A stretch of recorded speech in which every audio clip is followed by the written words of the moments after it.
ಎಲ್ಲ ದೈವಾನುಗ್ರಹ ಭಕ್ತ ಪ್ರಿಯರೇ, ಇವತ್ತಿನ ದಿವಸ ಬಿ ಸರೋಜದೇವಿಯವರು ಭಾಳಷ್ಟು ಜನ ನಮ್ಮ ಜೊತೆ ಇಲ್ಲ ಅಂತ ಅಂದ್ಕೊಂಡಿದ್ದಾರೆ.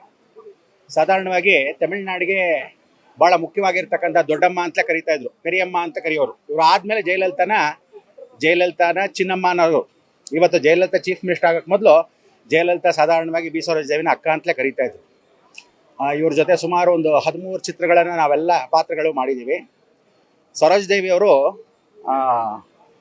ಈ ಕೈಗೆ ಮಾಡಿರ್ತಕ್ಕಂಥ ಯಾವುದಾದ್ರೂ ಒಂದು ಸೇವೆಯನ್ನು ಇನ್ನೊಂದು ಕೈಗೆ ಗೊತ್ತಾಗ್ತಿರ್ಲಿಲ್ಲ. ಸಾಧಾರಣವಾಗಿ ಮೈಸೂರು ಪಕ್ಕದಲ್ಲಿರ್ತಕ್ಕಂಥ ಕೊಳ್ಳೇಗಾಲದ ಹತ್ರ ಮಕ್ಕಳಿಗೆ, ಅನಾಥ ಮಕ್ಕಳಿಗೆ ಊಟಗಳಿರಲಿಲ್ಲ. ಅಂಥವ್ರಿಗೆ ವಿಶೇಷವಾಗಿರ್ತಕ್ಕಂಥ ಊಟ ಉಪಚಾರಗಳಿಗೆ ದವಸ ಧಾನ್ಯಗಳೇ ಸಾಧಾರಣವಾಗಿ ಕೊಟ್ಬಿಡ್ತಾಯಿದ್ರು. ಅದಾದಮೇಲೆ ಚಿಕ್ಕಮಂಗ್ಳೂರಲ್ಲಿ ಅಂಧ ಮಕ್ಕಳ ಶಾಲೆ ಅಂತಿದೆ, ಡಾಕ್ಟರ್ ಕೃಷ್ಣೇಗೌಡರು ಅಂತ. ಆ ಅಂಧ ಮಕ್ಕಳ ಶಾಲೆ ಸರ್ಕಾರದಿಂದ ಭಾಳಷ್ಟು ಜನ ಕೇಳ್ಕೋಬೇಕಾದ್ರೆ ಅಂಧ ಮಕ್ಕಳಿಗೆ ಭಾಳ ವಿಶೇಷವಾಗಿರ್ತಕ್ಕಂಥ ಸಂದರ್ಭ ಏನು ಅಂದರೆ, ಅಂಧ ಮಕ್ಕಳನ್ನ ಸ್ಪೋರ್ಟ್ಸ್ ಪೆನ್ ಆಗಿ ಮಾಡಿರ್ತಕ್ಕಂಥದ್ದು ಕೃಷ್ಣೇಗೌಡರು. ಅಂಥ ಒಂದು ಕೃಷ್ಣೇಗೌಡರು ಅವರ ಸಂಸ್ಥೆ ನಡೀದೇ ಇದ್ದಾಗ ಡಾಕ್ಟರ್ ಆಗಿರ್ತಕ್ಕಂಥ ಅವರು ಸ್ವಂತ ತನ್ನ ಕಿಡ್ನಿನ ಮಾರಿ ಆ ಸಂಸ್ಥೆ ನಡೆಸ್ತಾ ಇದ್ದಿದ್ದು ಸರೋಜದೇವಿಯರ ಕಿವಿಗೆ ಬಿತ್ತು. ಆಗ ಒಂದು ಸುಮಾರು 5 ವರ್ಷಕ್ಕಾಗುವಷ್ಟು ದವಸ ಧಾನ್ಯ, ಮಕ್ಕಳಿಗೆ ಬೇಕಾದಷ್ಟು ವಿದ್ಯಾಭ್ಯಾಸದ್ದು ವಿಚಾರಗಳು, ಆಮೇಲೆ ಸರೋಜದೇವಿಗೆ ಬೇಕಾಗಿರ್ತಕ್ಕಂಥ ವಿಶೇಷವಾಗಿರ್ತಕ್ಕಂಥ ಈ ಮಕ್ಕಳಿಗೆ ಆಟ ಸಾಮಗ್ರಿಗಳನ್ನ ಚಿಕ್ಕಮಂಗ್ಳೂರಲ್ಲಿರ್ತಕ್ಕಂಥ ಅಂಧ ಮಕ್ಕಳ ಶಾಲೆಗೆ ಡಾಕ್ಟರ್ ಕೃಷ್ಣೇಗೌಡರಿಗೆ ಬಹಳಷ್ಟು ವಿಭಿನ್ನವಾಗಿ ಸೇವೆಯನ್ನು ಮಾಡಿದ್ದಾರೆ. ಸರೋಜದೇವಿಯವರು ಕರ್ನಾಟಕಕ್ಕೆ ಮಾತ್ರ ಅಲ್ಲ, ಪಂಚಭಾಷೆ ತಾರೆ ಆಗಿರ್ತಕ್ಕಂಥವ್ರು. ಆಮೇಲೆ ನೀವೆಲ್ಲ ಇವತ್ತೇನು ಹೀರೋಯಿನ್ಗಳನ್ನ ಭಾಳಷ್ಟು ಜನ ಸೂಪರ್ ಸ್ಟಾರ್ ಅಂತೀರ. ಬರೀ ಕರ್ನಾಟಕಕ್ಕೆ ಫಸ್ಟ್ ಸೂಪರ್ ಸ್ಟಾರು, ತಮಿಳುನಾಡಿಗೆ ಫಸ್ಟ್ ಸೂಪರ್ ಸ್ಟಾರ್ ಅಂತ. ಬಿ ಸರೋಜದೇವಿಯವರು ಭಾರತ ದೇಶಕ್ಕೆ first super star, lady super star ಆಗಿದ್ದು ಬಿ ಸರೋಜದೇವಿಯವರು. ಅಂಥ ಒಂದು ಇವತ್ತು ವೈಶಿಷ್ಟ್ಯತೆ ಅಂದರೆ ಅವರಲ್ಲಿ ಒಂದು ಸ್ವಲ್ಪ ಜುಗ್ಗುತನ ಭಾಳಷ್ಟಿತ್ತು. ಬಿ ಸರೋಜದೇವಿಯವರು ಸ್ವಲ್ಪ ಕೆಲವೊಂದು ವಿಚಾರದಲ್ಲಿ ಜುಗ್ಗೋನು. ಯಾಕೆಮ್ಮ ಈ ಥರ ಜುಗ್ಗುತನ ಮಾಡ್ತೀರಾ, ಎಷ್ಟೋ ಕಡೆ ಧಾರಾಳವಾಗಿ ಕೊಟ್ಟಿದ್ದೀರ ಅಂತ. ಕೆಲವೊಮ್ಮೆ ಬೇರೆಯವ್ರಿಗೂ ಕೊಡಬೇಕಾದ್ರೆ ಸದ್ವಿನಿಯೋಗ ಆಗ್ಬೇಕು. ನಾವು ಕೊಡೋದನ್ನ ಯಾರು ಅಪಾತ್ರ ದಾನ ಮಾಡ್ಕೊಂಡ್ಬಿಡ್ತಾರೆ, ಭಾಳ ಕಷ್ಟ ಅನ್ನೋದು. ಒಂದು ದಿವಸ ಕಾರಲ್ಲಿ ಹೀಗೆ ಹೋಗ್ತಾ ಇದ್ವಿ, ತಿರುಶೂರು ಮಹಾರಾಜರು, ನಾವೆಲ್ಲ ನಾನು, ಹೇಮಾ ಚೌಧರಿ, ಸರೋಜದೇವಿ ಅವರೆಲ್ಲ ಹೇಳಿ ತಿರುಶೂರಿಗೆ ಹೋದ್ವಿ ಅನಂತ ಪದ್ಮನಾಭ ದರ್ಶನಕ್ಕೆ. ಮಹಾರಾಜರೇ ಬಂದು ಸ್ವತಃ ಕರ್ಕೊಂಡು ಹೋದ್ರು.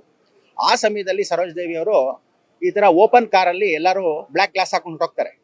ಆಗ ಬ್ಲ್ಯಾಕ್ ಗ್ಲಾಸ್ ಹಾಕೊಂಡು ಹೋದಾಗ, ನೋಡಿ VIP ಆಗಿರೋರು ನೀವು, ಅದನ್ನೆಲ್ಲ ಬ್ಲ್ಯಾಕ್ ಗ್ಲಾಸ್ ಎಲ್ಲ ಕ್ಲೋಸ್ ಮಾಡ್ಕೊಂಡು ಹೋಗಿ ಅಂದರೆ, ಬೇಡ ರಾಜ ಮರ್ಯಾದೆಯಿಂದ ನಾವು ಯಾರು ಅಂತ ಜನಕ್ಕೆ ಗೊತ್ತಾಗಬೇಕು, ಮುಚ್ಕೊಂಡು ಹೋಗುವಂಥ ನಾವೇನು ಟೆರರಿಸ್ಟ್ಗಳಲ್ಲ ಅಂತ ಹೇಳಿ ಆ ವಿಶೇಷವಾಗಿರ್ತಕ್ಕಂಥ ಘಟನೆಗಳೆಲ್ಲ ಸರೋಜದೇವಿಯವರು ಹೇಳೋರು. ಅಂಥ ಒಂದು ಸರೋಜದೇವಿ ಇವತ್ತು ನಿಮ್ಮೆಲ್ಲರಿಗೂ ವಿಶೇಷವಾಗಿರ್ತಕ್ಕಂಥ ಸಂದರ್ಭ. ಸಂಕಷ್ಟಹರ ಚತುರ್ಥಿ ಸೋಮವಾರ ದಿವಸ ಹೋಗಿರ್ತಕ್ಕಂಥದ್ದು ವಿಭಿನ್ನ. ಅಂದರೆ ಯಾರ್ಯಾರು ಸೋಮವಾರ ಹೋಗ್ತಾರೆ ಸಾಧಾರಣವಾಗಿ ಮೋಕ್ಷ ಮುಕ್ತಿ ಅಂತ ಕರಿತೀವಿ. ಅಂಥ ಒಂದು ವಿಶೇಷವಾದ ದಿನ ಇವತ್ತು.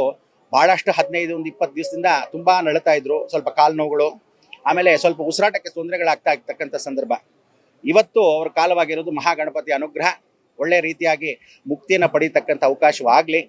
ಯಾಕೆಂದರೆ ಇಂಥ ಒಂದು ಮೇರನಟು ಆ ಕಾಲದಲ್ಲೇ ಕರ್ನಾಟಕದಲ್ಲಿ ಹುಟ್ಟು ಬೆಳೆದು ನಾವೆಲ್ಲ ತಮಿಳುನಾಡಲ್ಲಿ ಸೆಟ್ಲ್ ಆಗೋದಂದರೆ ಬಹಳಷ್ಟು ಅಯ್ಯೋ ಅಲ್ಲೇ ಸೆಟ್ಲ್ ಆಗ್ಬೋದಾಗಿತ್ತು ಅಂದರು. ಇಲ್ಲ, ಬೇಡ, ಕರ್ನಾಟಕದಲ್ಲಿ ಹುಟ್ಟು ಬೆಳೆದು ಇಲ್ಲಿ ಪಂತ್ಲು ಮತ್ತು ವಿಶೇಷವಾಗಿರ್ತಕ್ಕಂಥ ಭಾಗವತ ಅವ್ರ ತಂದೆ ಅಂಥವರೆಲ್ಲ ಇದ್ದಾಗ ನಾವು ಇಲ್ಲಿ ಕರ್ನಾಟಕದಲ್ಲಿ ಇರಬೇಕು ಅಂತ ಹೇಳಿ ಅವತ್ತಿಂದ ಇವತ್ತಿನವರೆಗೂ ಕಲಾವಿದರ ಸಂಘಕ್ಕೆ ವೈಸ್ ಪ್ರೆಸಿಡೆಂಟ್ ಆಗಿ ಅಂಬರೀಷ್ ಅವರು ಪ್ರೆಸಿಡೆಂಟ್ ಆದಾಗ ಇವ್ರನ್ನ ವೈಸ್ ಪ್ರೆಸಿಡೆಂಟ್ ಮಾಡಿದ್ರು. ಇವತ್ತು ಅಂಥ ಒಂದು ವೈಸ್ ಪ್ರೆಸಿಡೆಂಟ್ ಪೋಸ್ಟು ಇಟ್ಕೊಂಡು ಎಲ್ರಿಗೂ ಸೇವೆಯನ್ನು ಮಾಡಿ ಇವತ್ತು ಭಾರತ ದೇಶಕ್ಕೆ ಒಂದು ಸೆನ್ಸಾರ್ ಬೋರ್ಡ್ಗೆ ಚೇರ್ಮನ್ ಆಗಿದ್ದರು. ತದನಂತರ ಮೋದಿಯವ್ರ ಜೊತೆ ಅವರು ಚೀಫ್ ಮಿನಿಸ್ಟರ್ ಆದಾಗ ಒರಿಸ್ಸಾಗೆ ಮೋದಿಯವ್ರ ಜೊತೆ ಹೋದಾಗ ಒರಿಸ್ಸಾ ದೇವಸ್ಥಾನಕ್ಕೆ ಸಾಕಷ್ಟು ಕೊಡುಗೆಗಳನ್ನ, ಅಲ್ಲಿರ್ತಕ್ಕಂಥ ಮಡಿಕೆಗಳು ಕೃಷ್ಣನಿಗೆ ಭಾಳ ವಿಶೇಷ ಅಂತ ಹೇಳಿ ಆ ಕೃಷ್ಣನಿಗೋಸ್ಕರ ಕೊಡಿಸಿದ ಮಡಿಕೆಗಳು 1 ಲಕ್ಷ ಮಡಿಕೆಯನ್ನು ಕೊಡಿಸು. ಸೊ ನೀವೆಲ್ಲರೂ ಅದು ಇದು ಅಂತ ಯಾರು ಗೊತ್ತಿರೋ ವಿಚಾರಗಳು ಹೇಳಿದ್ರೆ ಚೆನ್ನಾಗಿರಲ್ಲ. ಅದಕ್ಕೆ ಗೊತ್ತಿಲ್ಲದಿರೋ ವಿಚಾರಗಳೆಲ್ಲ ನಿಮ್ಗೆ ಹೇಳಿ ಅವ್ರ ಆತ್ಮಕ್ಕೆ ಶಾಂತಿ ಸಿಗಲಿ ಅಂತ ಮುಖಾಂತರ ಹೇಳ್ತಾ ನಮ್ಮ ಮಾತಿಗೆ ವಿರಾಮ.